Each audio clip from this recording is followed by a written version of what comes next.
The filter-free diary. Uh,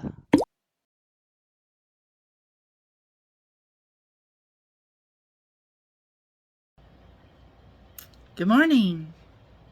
It's about 10:30 or so, something like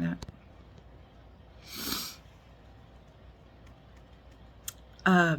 Yes, still in my period. But the cool thing is, because I like basically supercharge the amount of water I intake during my period, I'm pretty much done. Yay! I bleed intense for 3 days, and then it's like not something I pay attention to. But yeah, so that's the thing. And I think this would be the 4th day, and yeah, this is not something I'm gonna be paying attention to pretty much anymore. You should do that. You should definitely do that. If you're a female and your period sucks, as all periods suck, but you want to get it over quicker, drink more water. How else do you think you're gonna get all that shit out of you? It needs to flow, girlfriend. Let it flow out by drinking as much water as you can, and stay away from alcohol and wine, because that shit dehydrates you, which means it's stealing the water that you're using to hurry up and flush that shit out of you. Don't do that. Don't dehydrate in a process where you need super hydration. Okay? Don't sunbathe. Don't try to sweat that shit out either. Just bleed that shit out as fast as you can. Drink all the water, bleed it out. Drink all the water, bleed it out. That's how it goes.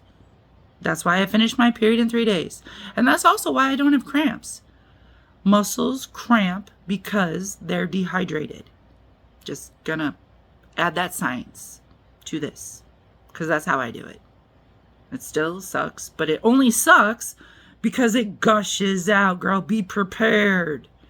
If you're gonna drink an ocean's gonna flow out of you. It's not gonna dribble, it's gonna gush. Sometimes I stand up and I have to change my pants. No lie. Still better to get it over in 3 days than to drag that shit out.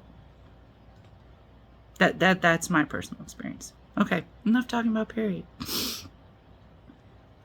What I want to talk about now is far more impactful. But only if you think about it. If you don't think about it, then it probably won't even faze you. You can just move on to the next one, or to the next scroll, or whatever the fuck it is you're doing right now in your daily life.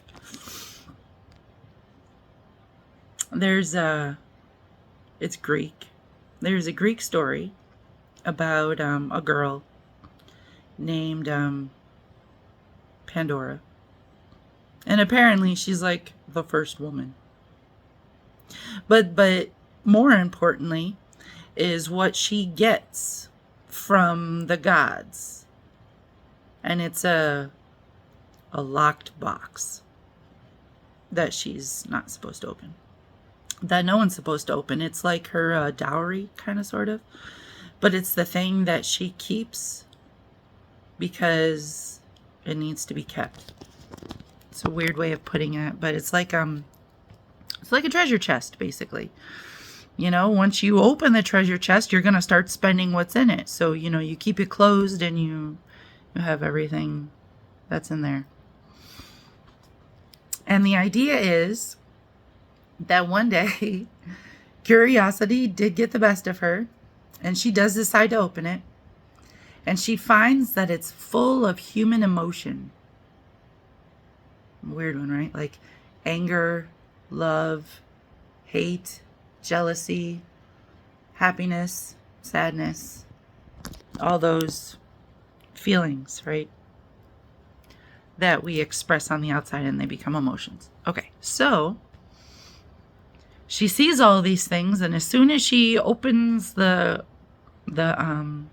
box, the treasure box, they all start to disappear, right? They're all escaping.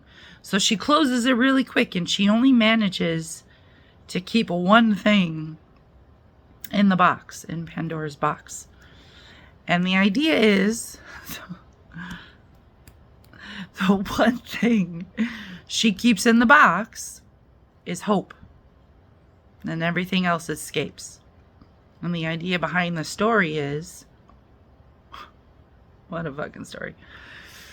Is as long as she keeps at least hope in the box, humans will always have hope. Okay, now let's think about that logically for a second. If rage and kindness and peace and frustration and all those escaped, do we no longer have those? No, we have those. We have those and we have hope. So it's kind of a weird story if you want to look at it logically. And if you do, you should know that something's up with that story. And something is up with that story. But for now, I'm just going to say, what do you think she actually saw that she described as hope? I'm going to put that out there. One day I might tell you what I saw in there and why it's described as hope. But not right now. Okay, have a good day. Bye.